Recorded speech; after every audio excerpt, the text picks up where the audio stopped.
주간 동안도 잘 지내셨습니까? 우리 앞에 분들과 인사 나누겠습니다. 참 잘하셨습니다.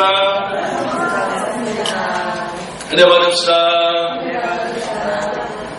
자, 우리는 지난주에 교회 설립 4주년 감사 예배를 드리면서 교회의 존재 목적이 무엇인가 라는 말씀, 첫 번째 말씀을 함께 나누었습니다. 자, 지난주 말씀을 함께 다시 한번 기억을 하면요, 교회가 존재해야 하는, 하나님이 교회를 허락하시고 이 땅에 교회가 존재하는 가장 첫 번째 목적이 뭐라고요? 뭐 때문에 교회가 세워지고 교회가 운영되어 간다고요? 첫 번째 목적이 뭐라고 그랬습니까? 예배입니다. 딴 것 아무리 열심히 해도요, 선교 아무리 잘해도요, 전도 아무리 많이 해도요, 뭐 행사 아무리 거창하게 많이 해도요, 하나님 앞에 예배하지 않는 교회는 교회가 아닙니다. 교회의 존재의 첫 번째 목적은 하나님을 예배하기 위함입니다. 하나님을 예배하지 않는 교회는 교회가 아닙니다. 먼저 교회인 내가, 그리고 교회인 우리가, 그리고 유형교회, 건물교회인 이 건물 안에 모여서 하나님을 예배하지 않으면 더 이상 교회가 아닙니다. 나도 교회 아니에요. 예배하지 않으면 우리도 교회가 아닙니다. 예배하지 않으면 이곳도 교회가 아닙니다. 교회가 존재하는 첫 번째 목적, 첫 번째 이유는 하나님을 예배하기 위함입니다. 그리고 하나님 앞에 드려지는 그 예배는 항상 어떤 예배가 되어야 된다고요? 최선의 예배가 되어야 합니다. 최고의 예배, 최선의 예배가 되어야 합니다. 자, 그러면 최선의 예배라는 말은 어떤 것일까? 최고의 예배는 뭐를 보고 최고의 예배라고 말하는 것일까요? 지난주에 우리는 아벨에 대해서 함께 잠시 살폈습니다. 아벨의 제사에서, 아벨의 예배에서 볼 수 있는 것처럼 하나님을 향한 중심, 이것이 있는 게 최선의 예배, 최고의 예배라고 말씀드렸습니다. 아벨은 뭐 하는 사람이라고요? 양을 키우는 사람입니다. 그런데 그가 항상 어떤 양을 하나님 앞에 드렸어요? 양의 첫 새끼를 하나님 앞에 드렸다 말씀드렸습니다. 여기서 말하는 양의 첫 새끼는 그냥 나는 첫 새끼 하나 딱 하나님 앞에 드리고 끝! 이게 아니라 어떻게 드렸다고요? 태어나는 양마다 새끼를 놓을 수 있는 암놈 양마다 낳는 새끼, 항상. 이 말은 무슨 말이에요? 아벨은 뭐 하려고 사는 사람이라는 말입니까? 하나님 앞에 드리려고 사는 사람. 양을 칩니다. 양을 길러 건강한 양을 태어나게 하고 그 건강한 양을 하나님 앞에 드리는 이것을 위해서 아벨은 살아가는 사람입니다. 마음 중심에 항상 하나님께 있으며 모든 것이 하나님을 위한 사람 아벨이었습니다. 바로 이 아벨의 자세가 온전한 예배자의 자세입니다. 그리고 그처럼 드리는 예배가 최선의 예배입니다. 그리고 그렇게 드리는 예배가 바로 삶의 예배입니다. 삶에서도 최선을 다하여 하나님을 향하여 살았고, 그리고 그것을 가지고 나와 하나님 앞에 예배하는 예배의 자리에서도 최선을 다하는 자 아벨이었습니다. 그 모습을 우리가 본받아야 합니다. 우리는 온전한 예배, 최선의 예배, 하나님을 향한 중심의 예배라고 해서 다른 생각을 하는 게 아니라 아벨처럼 예배 시간에만 잘하면 되는가? 또는 삶에서 삶만 잘 살아도 되는가? 이게 아니더라고요. 아벨은 삶도 잘 살았고 그 삶이 항상 하나님께로 향해 있었으며 이 삶에서 얻어지는 모든 유익들을 가지고 하나님 앞에 드리기에 기뻐하는 자, 늘 마음 중심에 하나님 생각이 가득 차 있었던 자, 그 사람이 아벨이었고, 그가 드리는 예배가 온전한 예배였고, 그가 살아가는 그 삶이 바로 온전한 삶의 예배였다. 여러분, 젊은이들이 이제 결혼하기 위해서 교제를 하고 데이트를 합니다. 이제 사귄 지 뭐 한 달, 두 달 이렇게 되었어요. 서로의 머릿속에 누구만 들어있을까요? 남자친구만 들어있고 여자친구만 들어있어요. 머릿속에 온통 그 사람밖에 안 들어있어요. 자도 그 사람 꿈꾸고 깨어나도 그 사람 생각하고 열심히 일을 해서 월급을 받아요. 돈을 벌어요. 그러면 그 돈 가지고 뭐 해주고 싶고 누구 뭐 사주고 싶어요. 남자친구 뭐 해주고 싶어요. 여자친구 뭐 해주고. 제가 어제 인터넷에 어떤 글을 봤더니요. 어떤 남자친구 여자친구가 사귀는데 여자친구가 몇 년 동안 계속해서 이제 시험 준비를 했대요. 그래서 취직을 준비하는데도 잘 안 됐대요. 근데 남자친구는 먼저 취직을 했었나 봐요. 그러니까 데이트를 하는데 모든 비용을 거의 90에서 100% 남자친구가 썼대요. 그런데 이 여자친구가 늘 그 마음이 너무나 고마워서 어떻게 하면 내가 이 남자친구한테 고마움을 갚을 수 있을까라고 생각하고 했더니 하고 있었는데 좋은 회사는 아니지만 좀 작은 회사에 어느 날 열심히 노력해서 취직하게 되었어요. 그리고는 첫 월급을 받았습니다. 아마 그 월급도 처음이라서 많진 않았대요. 200만 원이 안 되나 150만 원인가 이렇게 월급을 받았답니다. 그런데 이걸 가지고 내가 어떻게 하면 남자친구를 좀 기쁘게 해줄 수 있을까 생각을 하다가 150만 원에서 100만 원을 뚝 떼어다가 남자친구 통장으로 넣어줬대요. 그랬더니 남자친구가 놀래가지고 바로 전화가 왔더니 이게 뭐냐? 그랬더니 나 월급 받았는데 이제까지 해준 게 고마워서 보냈다. 그러니까 남자친구가 너무 고마워하면서 이거 잘 놔뒀다가 나중에 결혼하고 여행 갈 때 쓰자고 그렇게 얘기를 하더라고요. 그 글 보면서 이야 참 좋다라는 생각을 가지면서 이 두 사람의 머릿속에는 누구만 들어있어요? 서로만 들어있어요. 서로. 뭐만 해도 서로에게 더 좋게 해줄 게 뭘까? 이것만 생각합니다. 그런데 우리가 하나님을 향하여 이 마음을 가져야 합니다. 내가 어떻게 하면 하나님을 기쁘시게 할까? 내가 살아가면서 사는 이것으로 나에게 맡겨진 이 일로 나의 직장 생활로 나의 사업터로 내가 만나는 사람들과 만나는 이 모든 일을 통하여 내가 어떻게 하면 하나님을 기쁘시게 할까? 그리고 이것을 여기서 얻어지는 유익이나 월급이나 수익금을 가지고 내가 어떻게 하나님을 기쁘시게 하면 온전히 예배할까? 이것들을 기억하면서 항상 자나 깨나 하나님 생각하며 살아가는 것. 이게 바로 진짜 예배다. 예배 시간에 왔다고 해가지고 예배 시간에만 지난주에 말씀드린 것처럼 막 우리 젊은이들처럼 찬양한다고 막 눈 감고 막 눈물을 흘리면서 막 찬양하고는 집에 가가지고는 지 마음대로 살아가는 것, 그게 예배가 아니라고. 멋있게 찬양한다고, 멋있게 말씀 전한다고, 멋있게 어떻게 좀 막 분위기 있게 한다고 해서 그게 진짜 예배가 아니라 온전한 예배는 삶에서부터 예배 시간까지 다 이어집니다. 이게 진짜 하나님이 기뻐하시는 참된 예배라는 겁니다. 우리는 최상의 가치를 가지신 분, 최고의 신분을 가지신 분, 그분에게 온전한 예배로 나아가는 하나님의 사람이 되어야 합니다. 그럴 때 우리가 기도를 하든 찬양을 하나님 앞에 올려드리든 말씀을 듣든 하나님 앞에 예물을 드리든 모든 예배의 순서마다 최선을 다하여 드릴 수 있으며 그 예배가 진짜 온전한 예배이며 그것이 하나님이 기뻐 받으시는 예배이고 이게 바로 교회가 존재하는 첫 번째 목적이라는 것입니다. 교회가 존재하는 첫 번째 목적은 뭐라고요? 무엇을 위하여 교회가 존재합니까? 예배를 위해서 교회가 존재합니다. 자, 오늘은 계속해서 두 번째, 교회가 존재하는 두 번째 목적은 무엇인가? 바로 복음을 전하기 위함입니다. 여러분, 만약 교회가 모여서 예배는 잘합니다.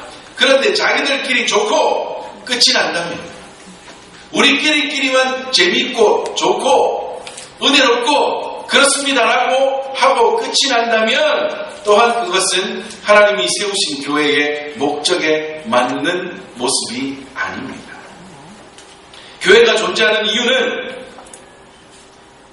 예배를 위함이기도 하고 그리고 또 복음을 전하기 위함입니다. 자, 복음을 전한다는 말 다른 말로 하면 뭐예요?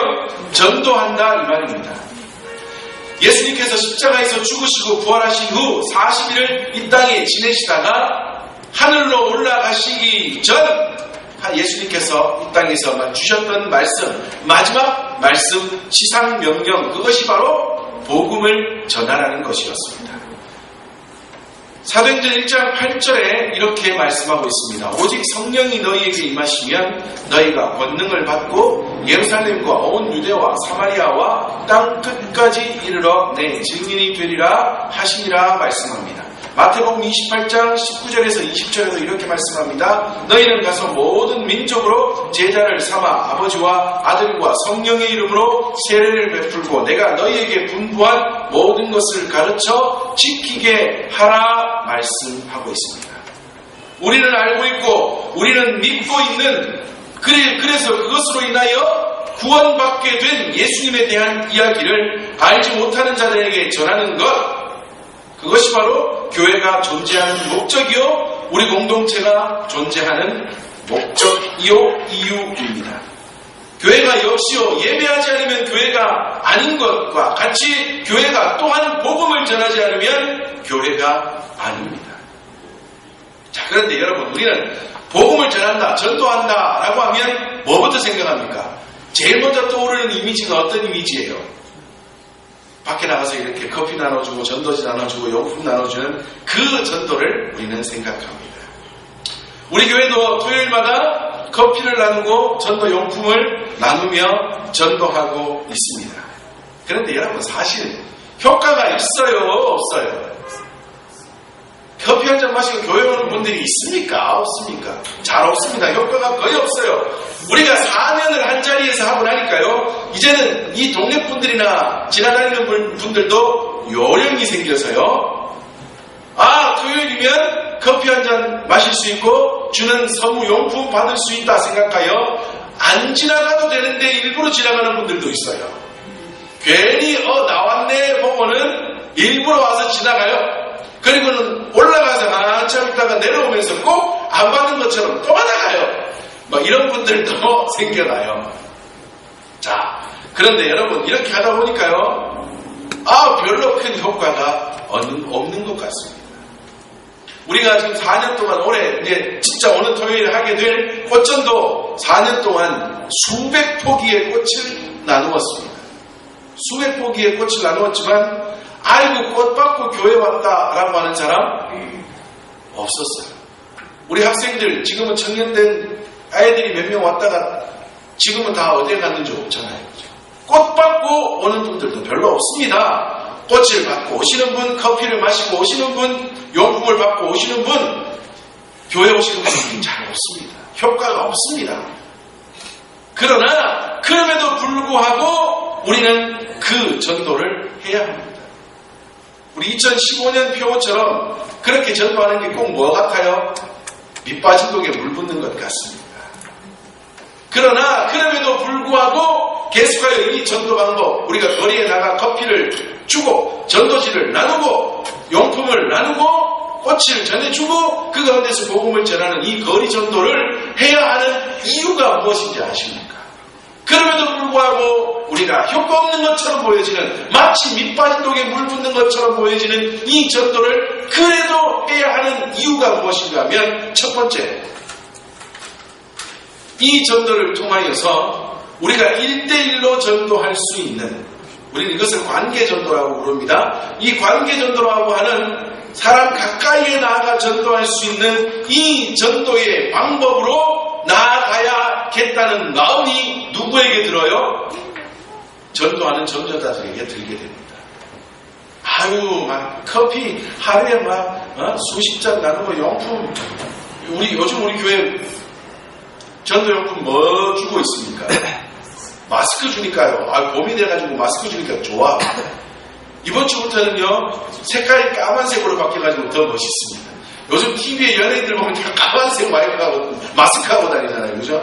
이 까만색 마스크. 그래서 더 멋있어요. 더 좋은 거예요. 질도 더 좋아진 걸로 새로 구입했습니다. 그러니까 좋아해요. 자, 그런데 이렇게 나누는, 이 전도용품을 막 나누는 거라, 그런데 막 하다 보니까 용품만 자꾸 나가는 것 같고 커피만 자꾸 없어지는 것 같고 효과는 별로 안 나타나는 것 같아요. 그런데 이렇게 계속 전도에 참여하다 보면 전도하는 사람의 마음속에 어떤 마음이 드는가 하면, 이 방법 말고 다른 방법 없나? 라는 마음이 들게 됩니다. 그리고 그렇다면 내가 가까이에 있는 사람들 또는 내가 모르지만 그 사람과 알게 되어서 이것을 관계전도라고 말씀드렸죠. 그렇게 되어서 그 사람 가까이 나아가서 전도하는 그 더 좋은 전도의 방법으로 한번 내가 나아가 봐야겠다라는 마음이 전도자의 마음에 들게 된다고요. 이것을 위하여 계속하여 뿌리는 전도, 나누는 전도, 효과 없어 보이는 그 전도 방법이지만 계속하여 행하여야 한다는 것입니다. 두 번째로 늘 말씀드립니다. 밑빠진 독에 물을 부어도 효과가 있어요, 없어요?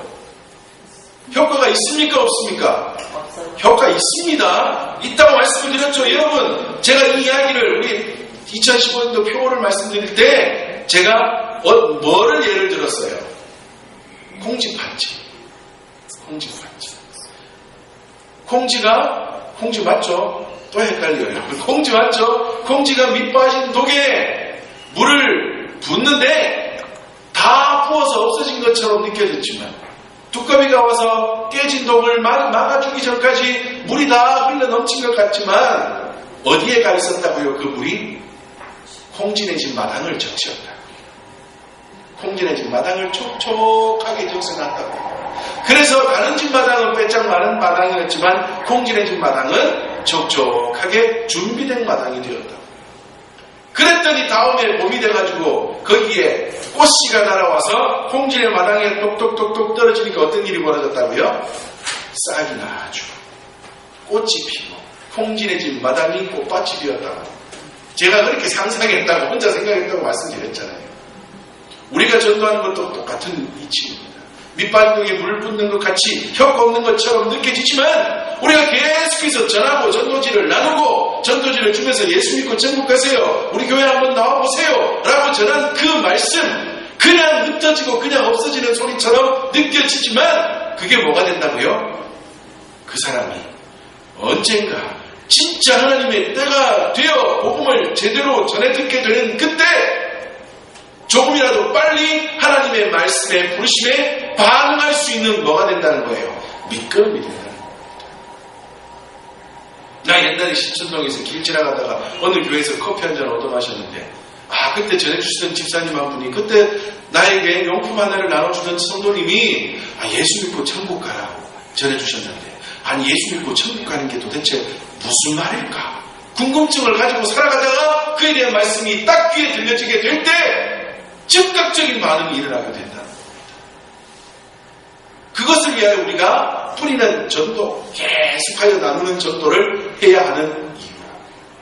밑거름 작업이에요. 밑거름 작업. 그 밑거름 작업으로 인해서 효과를 우리 교회가 보지 않아도 됩니다.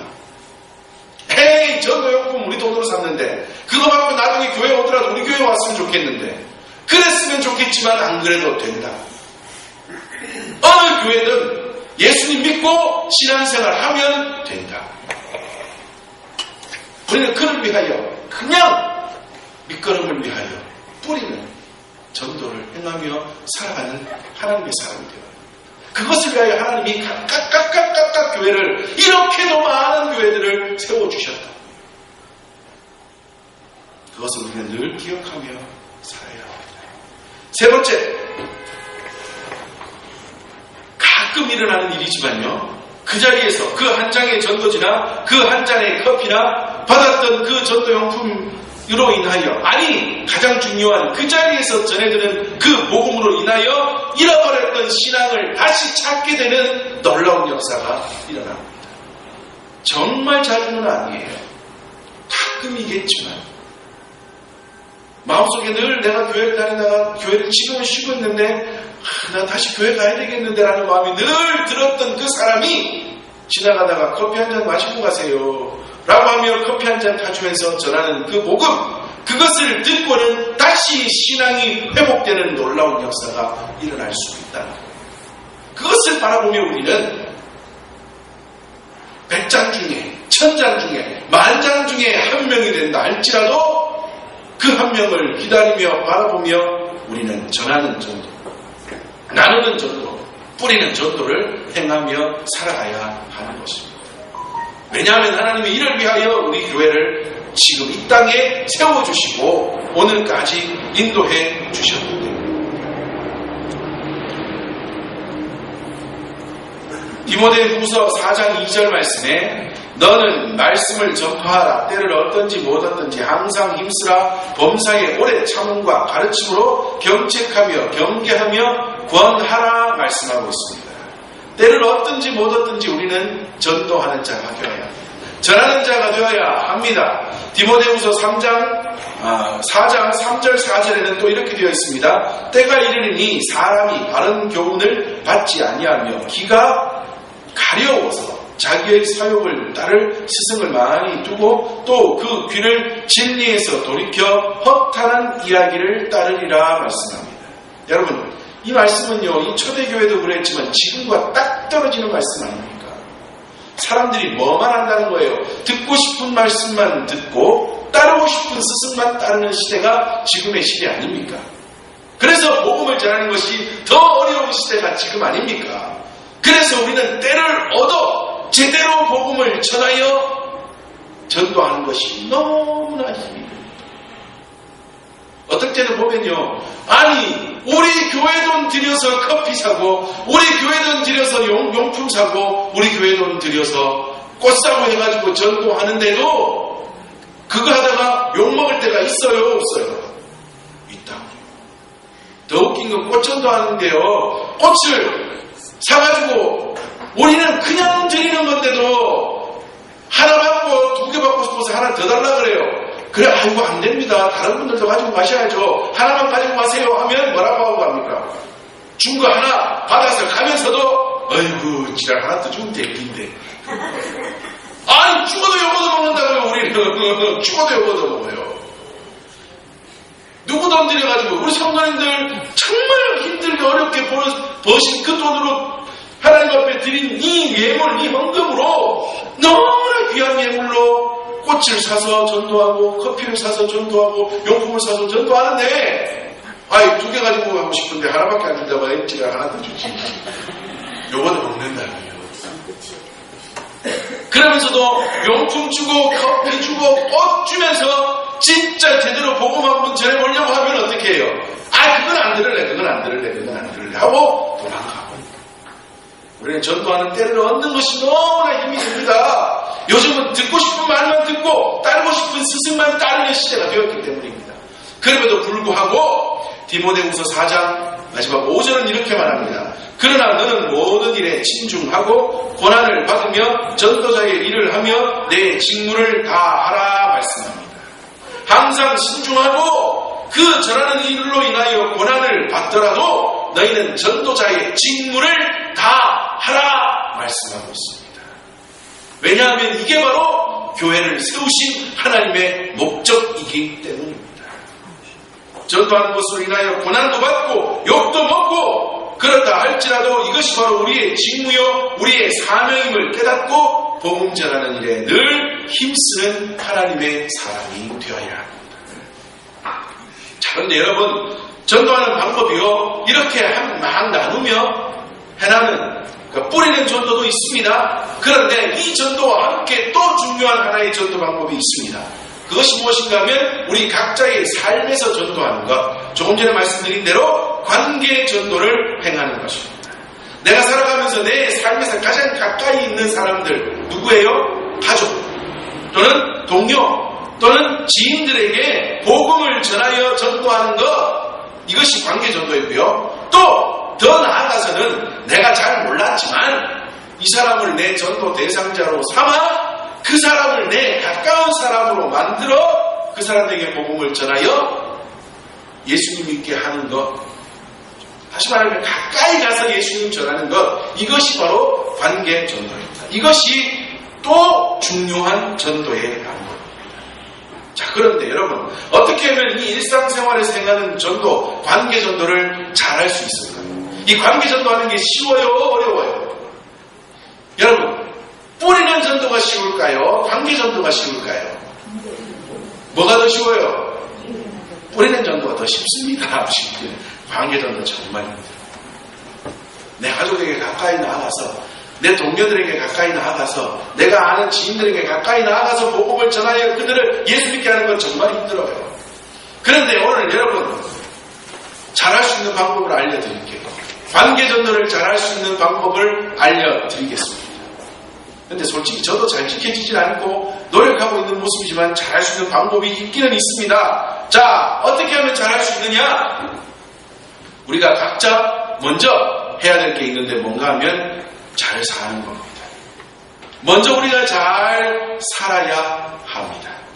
여기서 말하는 잘 산다는 말은 부자로 사는 것 아니라고 말씀을 드렸죠. 하나님의 사명을 감당하며 올바르게 살아가는 것, 그것을 말합니다. 다시 말씀드리면 소유 가치에 집중하는 것이 아니라 존재 가치에 집중하는 거예요. 내가 무엇을 가지고 얼마나 더 많이 가질까 소유 가치에 집중하는 게 아니라 내가 왜 살고 내가 무엇을 위해 사는가 존재 가치에 집중하는 그 삶을 사는 것이 잘 사는 것입니다. 여러분, 세상 사람들은 뭐가 진리라고 말합니까? 요즘은 뭐가 진리예요? 돈이 진리예요. 돈이 진리예요. 지금 시대는 돈이 진리라고 말합니다. 그럼에도 불구하고 셀 수 없는 많은 돈을 가지고도 사람들이 다른 사람에게 손가락질을 당하며 살아갑니다. 그 이유가 무엇인지 아십니까? 존재 가치를 가볍게 여기고 소유 가치에만 집중한 까닭입니다. 가지는 것 좋습니다. 제가 종종 말씀드리잖아요. 가지는 것 좋아요. 많이 가지는 것 좋습니다. 저는 우리 성도님들 다 부자 되셨으면 좋겠어요. 그런데 부자 되는 건 좋지만 부자가 되는 그러니까 소유 거기에만 집중하여 살면 그것을 가져라. 많이 가지든 적게 가지든 내가 왜 살고 하나님이 이 땅에 나를 보내신 이유가 무엇인가, 하나님의 존재가 하나님이 나를 통하여 이루시고자 하는 하나님의 뜻이 무엇인가 하는 존재 목적에 집중하여 살아가는 게 잘 사는 거라고.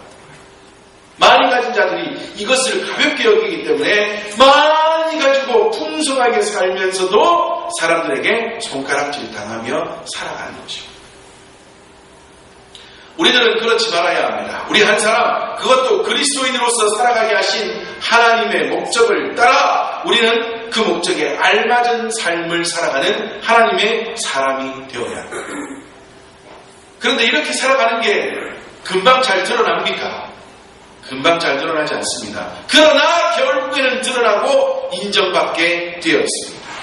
아, 저 사람 좀 바보같이 사는 줄 알았더니 시간이 좀 지나고 보니 저렇게 사는 게 진짜 바르게 사는 거네. 저 사람의 삶을 보니 야, 진짜 사람이 똑바로 사는 게 뭔지 알겠네 라고 인정받게 된다고요. 그때 복음을 전하면 어떻게 될까요? 야, 나는 네 보이 정말 사는 게 뭔지 알겠다. 네 보이 똑바로 사는 게 뭔지 알겠다. 바르게 산다는 게 뭔지 알겠다. 네가 바르게 살다 보니 열을 가질 수 있는 것 5밖에 못 가지지만 정직하게 살아가려고 노력하는 너의 모습을 보니 야, 정말 이 사회에 어떤 사람이 되어야 하는지 내가 널보이 알겠다 라는 말을 듣고 그런 관계가 맺어질 때 그 사람에게 야, 네 이번 일요일날 내 따라 교회 한번 가볼래? 하면 어떤 일이 벌어질까요? 대구말로 대만 따라온다니까요. 대만 따라온다니까요. 당장 따라온다. 이게 관계전도 잘하는 방법입니다. 우리는 관계전도라고 해서 자꾸만 먼저 가까이만 다가가려고 해요. 그런데 여러분, 싫은 사람이 가까이 다가오면 어떻게 해요? 도망가잖아요. 자기도 도망가잖아요. 좋은 사람이 다가와야지 그 관계가 올바르게 형성된다고요.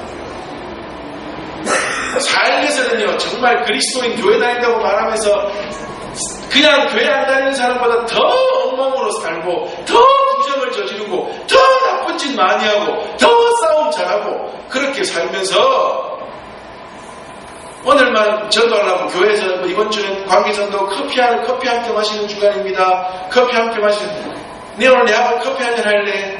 절대 안 마셔. 선물 갖다 주면 이거 선물 주고 이거 나중에 내한테 뭐 달라고 할고 걱정해가지고 선물 안 받는. 그러나 잘 살면, 바르게 살면, 온전한 모습을 나타내 보이면 정말 하나님이 우리를 통하여 이루시고자 하는 그 목적을 이루는 온전한 삶을 사는 가운데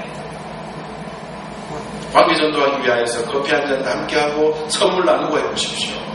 아니 그거 하기 전에 내 딸아 교회 한번 가볼래? 말을 한번 전해보라고요. 그러면 즉각적인 반응이 일어나게 됩니다. 전도하는 데 있어서 다른 것부터 하는 게 아니라 나 자신 하나님 앞에서 올바른 모습을 가지기 위하여 노력하는 것, 이것부터 행할 때 사람 가까이에 나아가 전도하는 방법이 관계 전도가 온전하게 이루어질 수 있습니다. 여하튼 뿌리는 전도이든 이 관계 전도이든 하나님이 교회를 세우신 여러 목적 중에 중요한 두 번째 목적이 바로 복음을 전함, 전도하기 위함을 우리는 잘 기억해야 합니다. 그리고 또한 교회를 하나님께서 세우신 목적이 무엇인가 하면 교제를 위함입니다. 우리 성도의 교제를 위함입니다. 우리는 하나님 안에서 한 가족입니다. 로마서 12장 5절 말씀에 우리 많은 사람이 그리스도 안에서 한 몸이 되어 서로 지체가 되었느니라 말씀합니다. 에베소서 4장 15절에도 오직 사랑 안에서 참된 것을 하여 범상에 그에게까지 자랄지라 그는 머리니 곧 그리스도라 말씀하고, 골로새서 1장 18절에도 그는 몸인 교회의 머리시라 라고 말씀합니다. 우리는 머리 대신 그리스도께 접붙임을 받은 지체들입니다. 다시 말하면 우리는 머리 대신 그리스도, 교회의 머리 대신 그리스도를 중심으로 하여 우리는 각 지체가 되어 붙어있는 한 몸입니다. 우리는 한 몸이에요. 더군다나 요한복음 1장 12절 말씀에 영접하는 자 곧 그 이름을 믿는 자들에게는 하나님의 자녀가 되는 권세를 주셨으니 라고 말씀합니다. 우리는 예수님을 믿어 예수님으로 인하여 한 아버지 하나님을 믿는 하나님의 자녀가 되어요. 우리는 한 가족이에요. 우리의 아버지는 하나님이라는 같은 아버지를 모시고 있는 모두가 한 가족이라는 겁니다. 우리는 한 가족이에요. 다른 말로 하면, 가족을 다른 말로 하면 뭡니까? 식구예요, 식구. 우리는 식구입니다. 식구라는 말이 무슨 말인지 아십니까? 같이 밥 먹는다 이 말이에요. 한솥밥 먹는다 이 말입니다. 가족, 즉 식구들입니다. 그런데 가족, 우리 식구들은 뭐 해야 됩니까? 식구들은 서로 돌아보아야 합니다. 서로를 돌아보아야 한다. 이것을 교제라고 말합니다. 우리는 함께라는 것과 같이, 그러니까 함께하다, 같이하다, 이것을 소중하게 여기는 공동체가 되어야 합니다. 여러분, 사회에서는 어떻게 살아가요? 끼리끼리 살아갑니다. 그러나 우리 교회에서는 어떻게 살아야 돼요? 서로서로 살아야 합니다. 세상은 맞는 사람들이 끼리끼리 살아가지만 우리는 맞든 맞지 않든 어떻게 해요? 서로서로 모여 함께 살아가야 하는 공동체입니다. 우리는 또한 서로 늘 서로를 바라보며 대하는 대면 공동체입니다. 세상 사람들은 누구만 보고 살아요? 좋아하는 사람만 보고 살고 자기 일에 관련 있는 사람만 보고 삽니다. 필요에 의해서만 보고 산다. 그러나 우리 교회 공동체는 어떻게, 누구를 봐야 돼요? 다 봐야 돼요. 누구나가 다 서로 바라보고 살아가는 대면하는 대면 공동체입니다. 우리는 서로를 돌아보며 예수님 안에서 예수님의 사랑을 따라 아름다운 교제를 이루어야 합니다. 하나님께서 교회를 세우신 세 번째 목적이 바로 이것을 위하여서요. 하나님은 교회를 세우시면서요, 예배를 받기 위하여 교회를 세우시고 복음을 전하기 위하여 교회를 세우시며, 또한 교회 안의 공동체 안에서 구성원들이 서로 아름다운 교제를 이루게 하시기 위하여 교회를 세우셨다. 이것을 우리는 늘 기억하며 살아갑니다. 교회는 이루고 싶은 목적만을 바라보며 수단을 동원하여 행하는 그런 공동체가 아니라 아름다운 사랑, 그러니까 자기의 것이 때로는 손해보고 자기의 것이 때로는 좀 뭐라 그럴까요? 손해보는 한이 있더라도 우리가 함께 이루어가는 공동체. 다시 말하면 우리는 경쟁이 아닌 공존, 함께 사는 것을 위한 공동체입니다. 그리고 생존하기 위한 공동체가 아니라 부흥하기 위한 공동체입니다. 여기서 말하는 부흥이라는 말은 교회의 숫자가 많아지는 것이 부흥이 아니에요. 이것은 진짜 부흥이 아닙니다. 교회들이 지금까지 너무나 착각하여서 교회의 숫자가 많아지는 것을 부흥이라고 말했는데 성경 그 어디에도 숫자가 많아지는 것을 부흥이라고 말하고 있지 않습니다. 진짜 부흥은 무엇이냐면 성도 한 사람 한 사람이 하나님의 말씀을 따라 온전하게 살아가는 그 삶의 역사가 일어나는 것이고 그 삶의 역사를 위하여 서로가 돌아보고 때로는 이 사람이 부족하면 내가 이끌어주고 이 사람이 넘치면 넘치는 것을 모자라는 사람에게 나누어 함께 삶의 역사가 이루어지는 하나님을 향한 그 뜨거운 마음으로 인한 올바르게 살아가고자 하는 노력이 일어나는 공동체 안에 이것이 일어나는 것이 뭐라고요? 부흥이라. 이게 부흥입니다. 이 부흥을 위하여 교회가 존재하고 우리가 서로 교제해야 하는 것입니다. 교제하다는 말은 말씀드렸죠. 경쟁이 아니라 공존이고 생존이 아니라 부흥입니다. 이 말을 다시 말하면 다 모아서 하나로 말하면 뭐가 될까요? 우리 같이가 됩니다. 우리 함께. 교제한다고 해서 그냥 식탁 교제라고 해서 그냥 점심 함께 나눠 먹고 끝나고 이게 아니라 진짜 하나님이 원하시는 교제는 함께라는 거예요. 함께. 넘치는 것은 어떻게 해요?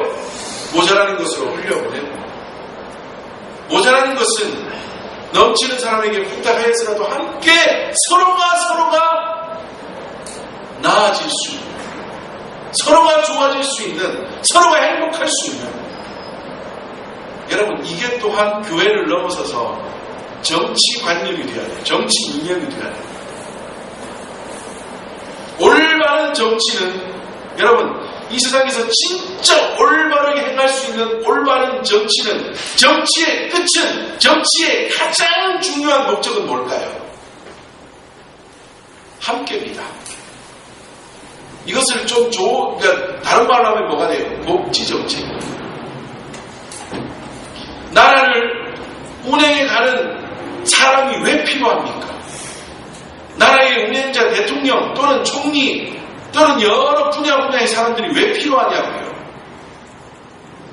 알고 보면 여러분 그냥 경제만 굴러가면 되고 그냥 내 돈 벌어 내 맘 먹고 사는 사회라면 정치인이 필요 없습니다.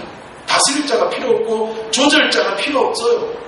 그런데 왜 다스릴 자가 있어야 되고 왜 조절자가 있고 왜 정치인이 필요한 겁니까? 함께를 위해서라고요. 함께를 위해서. 많이 벌었으면 당신 노력해서 많이 벌었지만 이것이 필요한 자에게 흘려보내질 수 있도록 나라가 이런 모양으로 당신에게는 해는 되지 않도록 그러나 나라에서 정한 법을 따라서 이것을 없는 자들에게 흘려보내질 수 있도록 우리가 잘 조절할게 법을 잘 만들게 잘 다스릴게 하는 이것을 위하여 다스리는 자가 필요하고 정치가 필요하고 모든 분야의 사람들이 필요한 것이다. 함께를 위해서. 이게 진짜 교제다. 교회 안에서도 이게 필요하다. 그냥 같이 밥 먹고 같이 여행 한번 가고 같이 모여서 그냥 윷놀이 한번 이게 진짜 교제의 가가 아니라 함께라는 말은 높은 자와 낮은 자가 함께가 아니에요. 비슷해져서 모두가 행복해질 수 있는 이것이 진짜 함께라. 이게 진짜 서로라. 이게 진짜 하나님이 원하시는 아름다운 교제라는 겁니다. 이것을 위해 하나님이 교회 공동체를 세워주십니다. 이게 되지 않으면 교회가 또한 온전히 세워질 수 없습니다. 서울의 어느 교회는 월급 얼마 이상, 연봉 얼마 이상, 사회에서의 직장, 직책이 얼마 이상 되지 않으면 교회의 직분자도 되지 못한답니다. 그래서 그 교회의 권사가 되고 그 교회의 장로가 된다는 말은 사회적 레벨도 같이 올라가는 말이랍니다. 세상에 그 말도 안 되는 거죠. 말도 안 되는 거죠. 교회의 직분은 뭐라고 하나님이 세워주셨습니까? 섬기라고 세워주시는 직분들이에요. 어디서 그런 걸로 장사를 하고 그런 걸로 레벨을 따지고 다 잘못돼요. 하나님이 원하시는 교회 안의 교제는 서로서로 함께 경쟁이 아니에요. 공존이에요. 생존이 아니에요. 모두가 함께 살아가는 살 수 있는 부흥의 그 교제를 위하여 하나님께서 교회를 세워주시고 그 교회 안에서 서로서로 교제하라 말씀하여 주셨다. 자, 우리가 지난주부터 오늘까지 살핀 말씀, 교회의 존재의 목적, 첫 번째는 뭐라고요? 교회는 무엇을 위하여 존재합니까? 제일 중요한 거예요. 뭐예요? 예배를 위해 존재합니다. 두 번째는 무엇을 위해서요? 복음을 전하기 위해서. 세 번째는 무엇을 위해서요? 교제하기 위하여. 하나님께서 이 교회를 세워주셨다는 것 기억하며 이 교회의 목적을 따라 교회를 잘 섬겨 하나님 앞으로 날마다 나아가 하나님을 기쁘시게 하는, 하나님 앞에 온전히 영광을 올려드릴 수 있는 저와 우리 모든 믿음의 식구들 또한 우리 교회가 될 수 있기를 주님의 이름으로 축복합니다. 아멘. 우리 함께